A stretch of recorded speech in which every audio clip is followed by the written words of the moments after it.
Let's get started making our famous Tex-Mex salad. All right, I'm gonna start off by prepping some ingredients.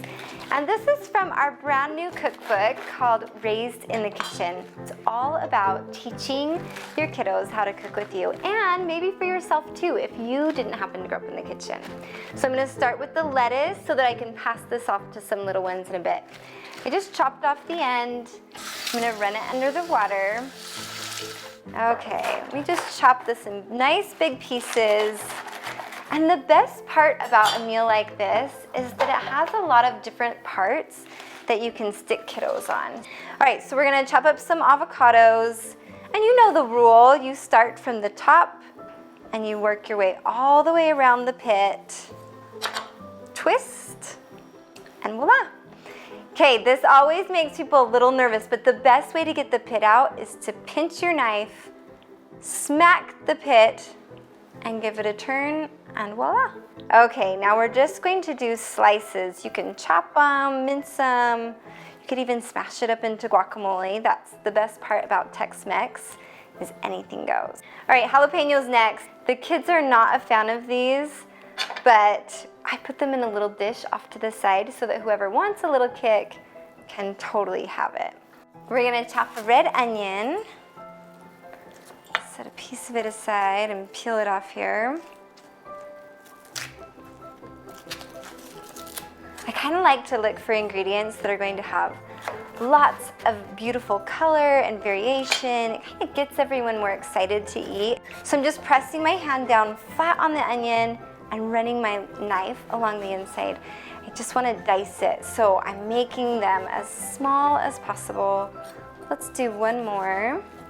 And then there's these nice little ribs all along your onion, so you're just holding on tight and following it all the way around.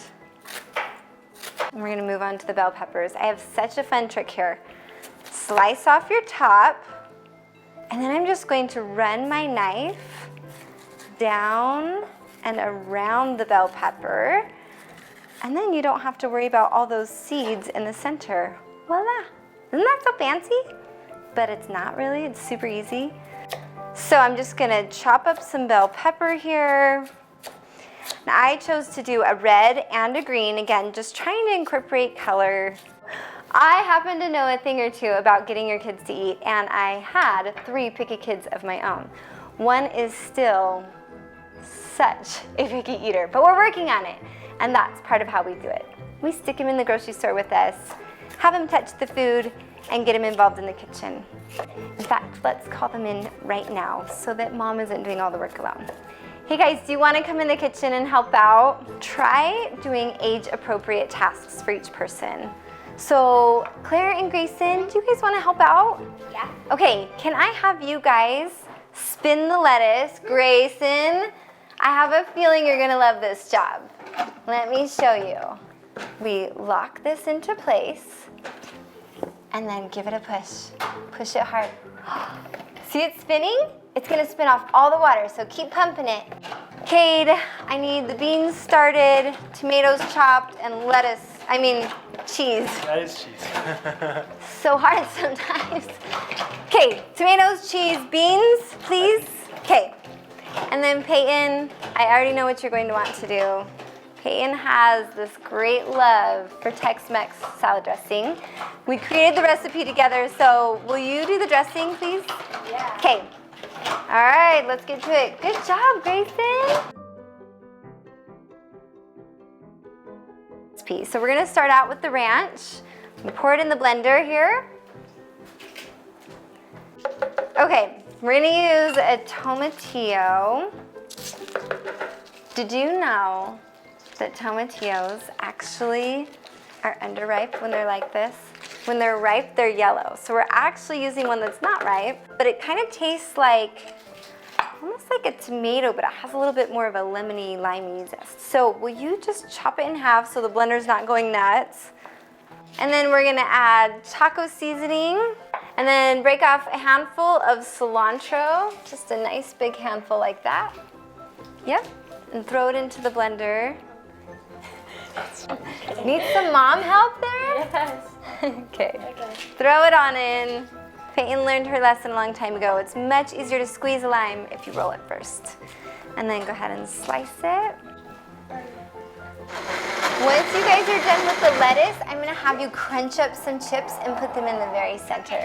So here's one thing that I learned. It's that if you have the opportunity to let your kids kind of pick and choose things, they're more likely to eat it. So if you're making pizza, try having a variety of toppings and let them make their own little corner for themselves. I'm just going to add the ground beef into a nice and hot pan.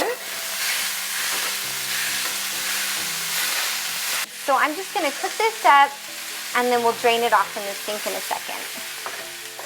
Just so that we don't have a big pile of greasy meat, we want to taste the taco seasoning and right back into the pan. Now it's time for the good stuff, the seasoning. Look how easy that was. It just takes 3 to 5 minutes to brown a bunch of meat, add in some taco seasoning, and allow it to simmer until it has thickened.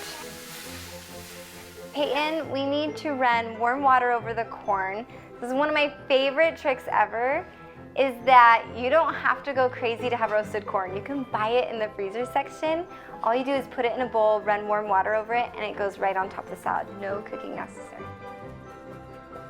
All right, you can do this however you want. I kind of like to start with lettuce on the bottom, then the meat, and make the smallest things on top. That way they don't fall to the bottom. Or you could triple the meat and hold the lettuce and add more cheese.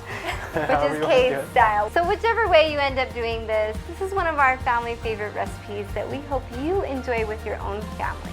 You can get the recipe in our new cookbook, Raised in the Kitchen, Making Memories from Scratch, one recipe at a time.